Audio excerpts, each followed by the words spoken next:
मुंबई को नए साल में दूसरी बार फिर से मिली बड़ी राहत की खबर। कोरोना के पिछले 24 घंटों में सिर्फ 3 लोगों की मौत, 516 नए मामले। महाराष्ट्र में पिछले 24 घंटों में कोरोना के करीब 3,500 केस, 24 मरीजों की मौत। यूके से महाराष्ट्र लौटे 8 यात्रियों में पाए गए कोरोना के नए स्ट्रेन के लक्षण की जा रही है जांच। सभी की जो कांटेक्ट में आए हैं उनकी भी होगी जांच। कोवैक्सीन को मंजूरी पर विवाद के बीच भारत बायोटेक का दावा, किसी भी कंपनी से कम असरदार नहीं है कोवैक्सीन। भारत बायोटेक ने किया 24,000 से ज्यादा लोगों में ट्रायल का दावा। कंपनी के एमडी बोले कुछ लोग कर रहे हैं गलत प्रचार। आज तक से बोले सीरम इंस्टीट्यूट के सीईओ पूनावाला, कोविशील्ड वैक्सीन को 5 करोड़ डोज बिक्री के लिए तैयार है। सरकार ऑर्डर दे तो हम सप्लाई करेंगे। पीएमसी बैंक स्कैम केस में संजय राउत की पत्नी वर्षा राउत से ईडी ने 3 घंटे तक पूछताछ की। 55 लाख रुपए का है मामला। ईडी ने वर्षा को अब तक 4 समन भेजे। संजय राउत बोले जांच में पूरा सहयोग करेंगे। मुंबई सेशन कोर्ट में बीजेपी सांसद साध्वी प्रज्ञा सिंह ठाकुर की हुई पेशी। मालेगांव केस में है आरोपी। मालेगांव धमाके के आरोपी लेफ्टिनेंट कर्नल प्रसाद पुरोहित भी पहुंचे मुंबई सेशन कोर्ट में पेशी।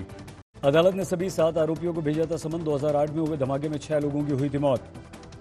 एनसीबी दफ्तर में रिया शौविक और उनके पिता ने लगाई हाजिरी। जमानत की शर्तों का किया पालन। मुंबई में जोमेटो का फर्जी रीजनल मैनेजर गिरफ्तार, 98,000 रुपए ठगी। महाराष्ट्र के कोल्हापुर में निकली किसान यात्रा। अमरावती से दिल्ली के लिए किसान हुए रवाना। नासिक में आज 9वीं से 12वीं तक के स्कूल खुले। कोरोना प्रोटोकॉल का रखा जा रहा है ध्यान। बारामती में हादसे में दंपति की मौत, कार और ट्रक की टक्कर में गई जान। महाराष्ट्र के बारामती में अचानक से बदल गया मौसम का मिजाज। बारिश के बाद कोहरे से ढक गया आसमान। फिलहाल स्थिर है सौरभ गांगुली की तबीयत। हाल जानने अस्पताल पहुंचे बीसीसीआई के सचिव जय शाह। नए साल के कारोबारी हफ्ते की धमाकेदार शुरुआत। 307 अंकों की बढ़ोतरी के साथ पहली बार 48,176 पर सेंसेक्स बंद। चौतरफा खरीदारी के चलते सेंसेक्स में पहली बार 192 लाख करोड़ रुपए का मार्केट कैप। सबसे ज्यादा बढ़त आईटी और मेटल सेक्टर में। कोरोना के तेजी के कई फेज आने के बाद आर्थिक रिकवरी में तेजी बरकरार। वित्त सचिव ने किया दावा। बेहतर मानसून के चलते बंपर पैदावार से सस्ते हो सकते हैं खाद्यान्न। कीमतों में आएगी गिरावट। कॉर्पोरेट भारत ने कर्मचारियों को वैक्सीन लगाने के लिए शुरू की तैयारियां। अपने कर्मचारियों को फ्री में वैक्सीन लगाएंगी कई सारी कंपनियां। टेलीकॉम कंपनियों के लिए वरदान सिद्ध हुआ कोरोना काल। रेवेन्यू में 185% तक की बढ़ोतरी। दिसंबर में यूपीआई के जरिए 223 करोड़ से ज्यादा के ट्रांजैक्शन, 4,16,000 करोड़ रुपए का लेन देन हुआ।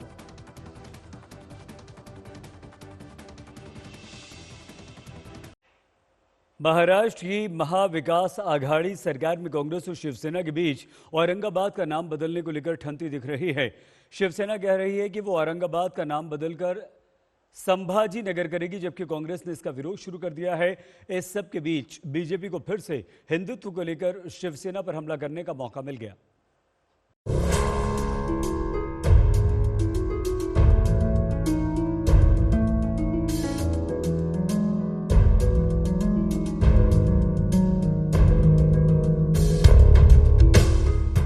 महाराष्ट्र के ऐतिहासिक शहर औरंगाबाद का नाम बदलने का मुद्दा फिर से गर्मा गया है। शिवसेना लंबे समय से औरंगाबाद का नाम बदलकर महान मराठा योद्धा छत्रपति संभाजी महाराज के नाम पर संभाजी नगर रखने की मांग करती आई है, पर कांग्रेस ऐसे किसी कदम के खिलाफ है। हम तो ऐसे नाम बदल पर विश्वास करते नहीं करेंगे, और हम यही सोचते हैं कि जो कॉमन मैन है, सामान्य मनुष्य है, उनके लिए क्या अच्छा कर सकेंगे, इसके लिए काम करेंगे। ये नाम बदल के खिलाफ हम रहेंगे। कि लोगों को पानी नहीं मिल रहा है, आप नाम बदली कर दोगे, क्या फर्क पड़ता है? कौन नाम देख रहा है? शौचालय का ठिकाना नहीं होगा, कौन देखता है? वहां पे महिलाओं के लिए कॉलेजेस नहीं होंगे, क्या फर्क पड़ता है नाम से? नाम तो तब होता है जब उस सिटी को या उस जिले को आप अच्छे से डेवलप करें।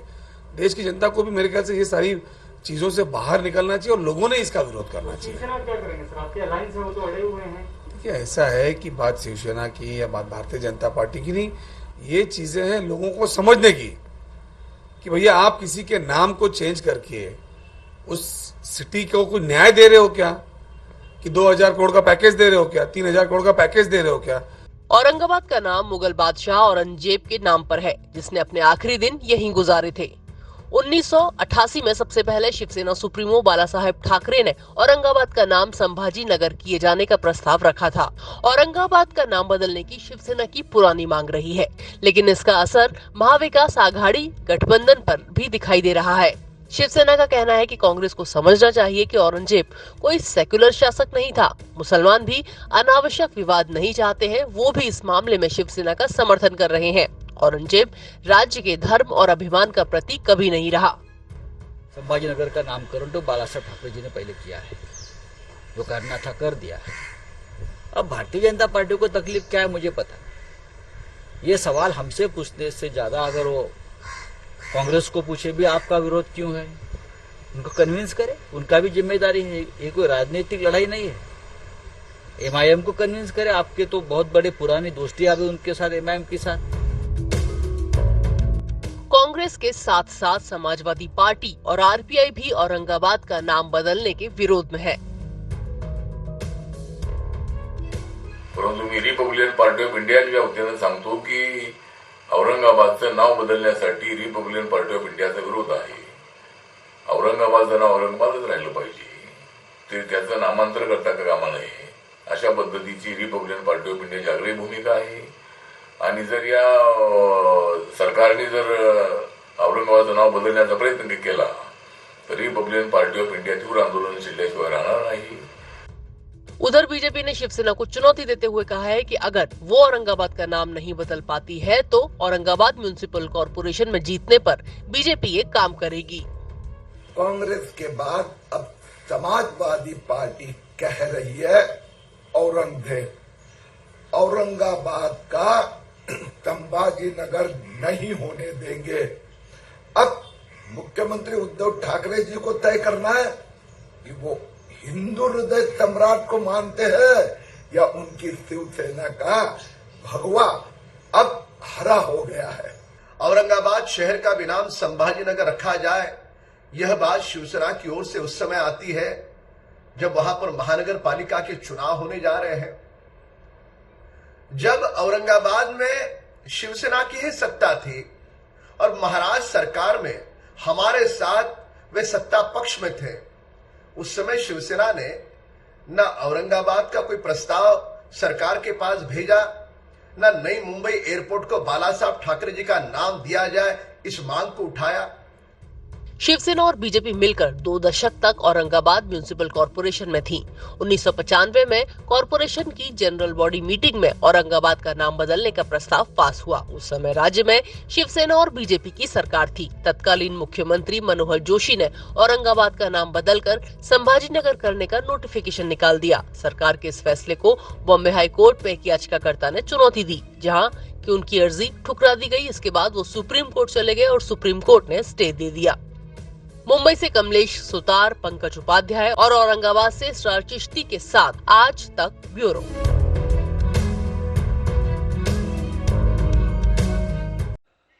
शिवसेना सांसद संजय राउत की पत्नी वर्षा राउत से आज ईडी के अधिकारियों ने पूछताछ की। वर्षा राउत से पूछताछ PMC bank money laundering case से जुड़े एक ट्रांजैक्शन को लेकर की गई।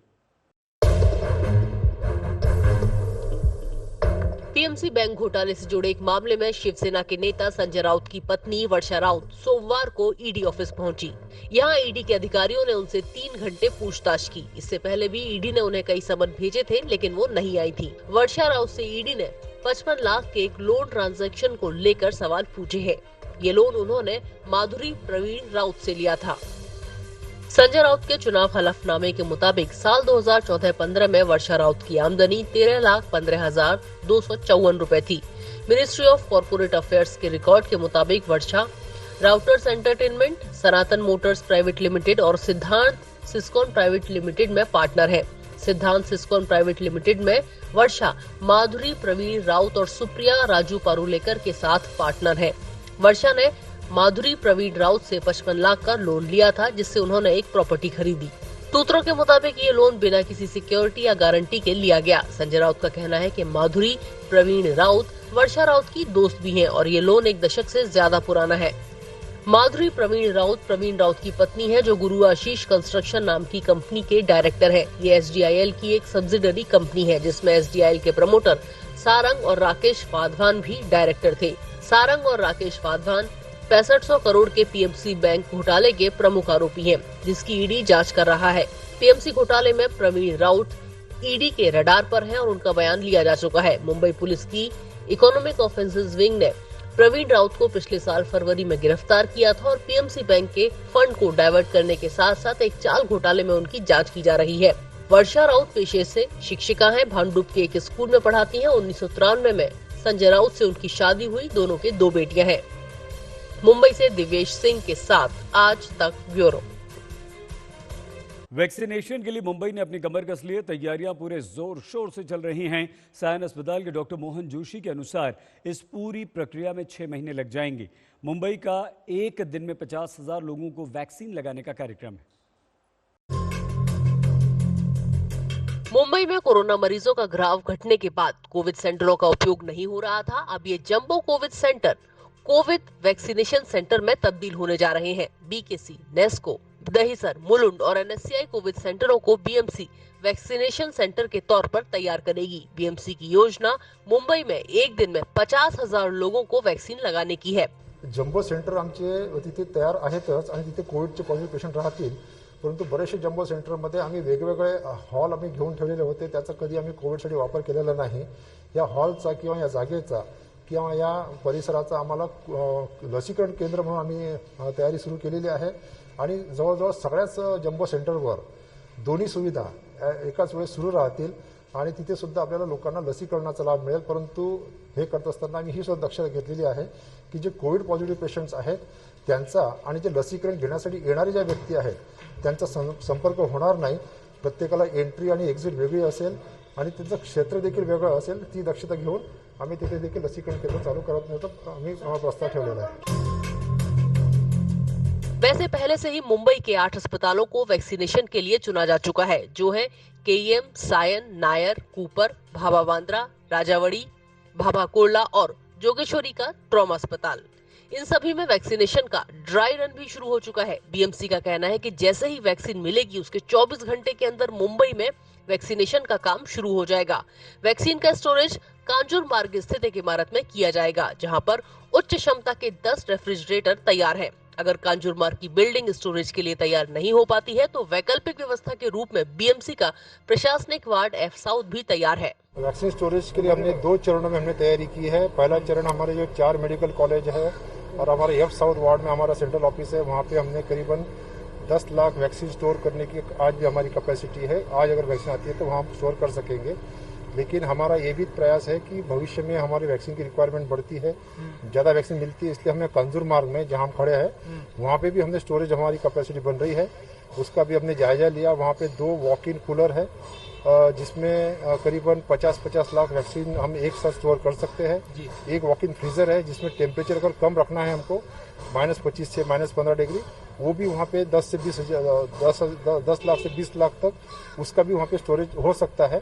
तो आज की तारीख में हम ये बोल रहे हैं कि हमारे पास में पर्याप्त स्टोरेज कैपेसिटी है। आने वाले समय में अगर ज़्यादा वैक्सीन मिलती है तो ये भी हमारी फैसिलिटी करीबन तैयार होने जा रही है और इसका भी इस्तेमाल हम कर पाएंगे, और ताकि मुंबई के लोगों को कोई भी तरीके की तकलीफ ना हो। महाराष्ट्र को जब केंद्र से अपना वैक्सीन का कोटा मिलेगा तो वो सबसे पहले मुंबई सेंट्रल स्थित मेडिकल डिपोट में रखा जाएगा। यहाँ से वैक्सीन पुणे स्थित आरोग्य भवन भेजी जाएगी, जहां से ये पूरे राज्य में वितरित होगी। पुणे से वैक्सीन को दोबारा मुंबई लाया जाएगा। वैक्सीन को मुंबई लाने के लिए बीएमसी की टीमें पुणे जाएंगी, जिसके लिए 10 वैन तैयार हैं। मुंबई में वैक्सीन को कांजूर मार्ग में स्टोर किया जाएगा। यहां से वैक्सीन को वैक्सीनेशन सेंटर्स में भेजा जाएगा। उधर मुंबई के सायन अस्पताल में कोरोना की पहली देशी वैक्सीन कोवैक्सीन का क्लिनिकल ट्रायल भी शुरू हो गया है। हालांकि भारत बायोटेक की कोवैक्सीन के इमरजेंसी इस्तेमाल की इजाजत मिल चुकी है। कोवैक्सीन के लिए 1000 वॉलंटियर्स रजिस्टर होंगे। तो 18 साल के बाद में ये ट्रायल होती है, इसलिए 18 उम्र लिया है, 15 नहीं। और 60 के बाद में बहुत सारी बीमारियां, बहुत सारी तकलीफ पेशेंट को होती है, उसमें अगर वैक्सीन से कुछ साइड इफेक्ट हो गया तो ट्रीट करना काफ़ी डिफिकल्ट होता है। तो इसके लिए 18 से 60 तक के लोगों को इसमें प्रवेश है। मुस्तफा शेख के साथ हरिता पुराणिक, मुंबई आज तक। हमारे देश में वैक्सीन को मंजूरी मिलते ही राजनीति शुरू हो गई। कई नेताओं ने वैक्सीन को मंजूरी देने पर सवाल उठा दिए। विशेषकर भारत बायोटेक की कोवैक्सीन को मंजूरी देने पर सरकार निशाने पर आ गई, जो पूर्ण रूप से कोरोना की स्वदेशी विकसित वैक्सीन है। लेकिन सरकार कह रही है कि वैक्सीन पर संदेह नहीं किया जाना चाहिए, सोच विचार करके ही इसे मंजूरी दी गई है। भारत बायोटेक ने भी इस पर अपनी सफाई पेश की।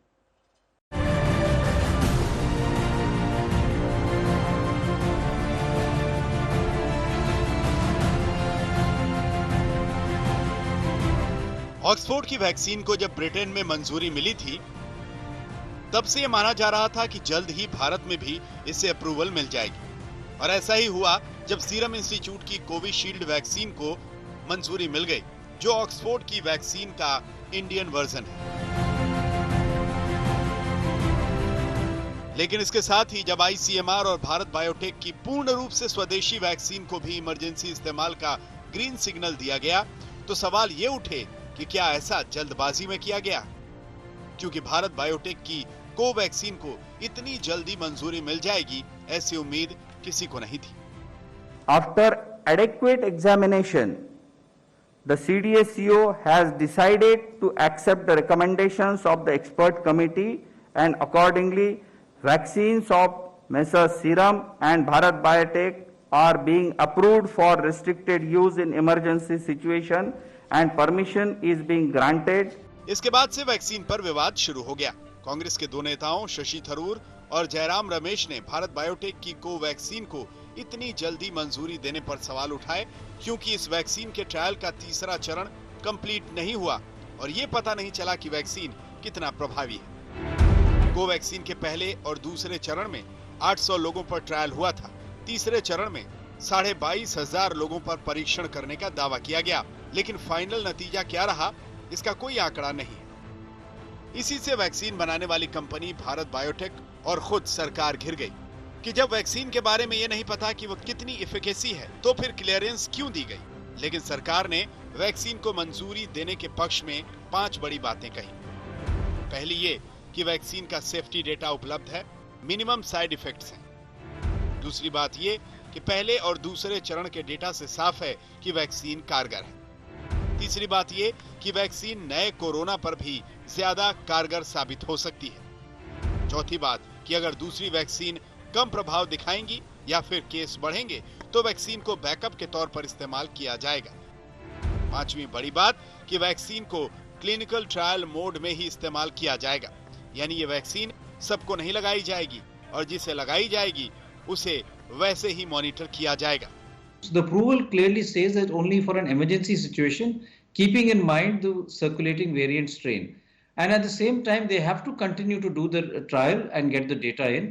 So once that data comes in, we will be able to be more confident as far as the safety and efficacy is concerned. So I think in the beginning, it will be basically Serum Institute of India, the AstraZeneca vaccine, which will be given. They already have 50 million doses available. And they will be able to give that to the initial phase where we will vaccinate around 3 crore people. लेकिन vaccine को मंजूरी देने की ऐसी सफाइयों के बाद भी सवाल ये उठे कि कोवैक्सीन को बैकअप की तरह इस्तेमाल करने का मतलब ही क्या है। अगर बाकी वैक्सीन के प्रभावी होने पर संदेह है, तो फिर मंजूरी क्यों दी गई? क्या जब क्लिनिकल ट्रायल मोड में ही वैक्सीन का इस्तेमाल करना था, तो फिर इसे मंजूरी में जल्दबाजी क्यों की गई? आज तक ब्यूरो।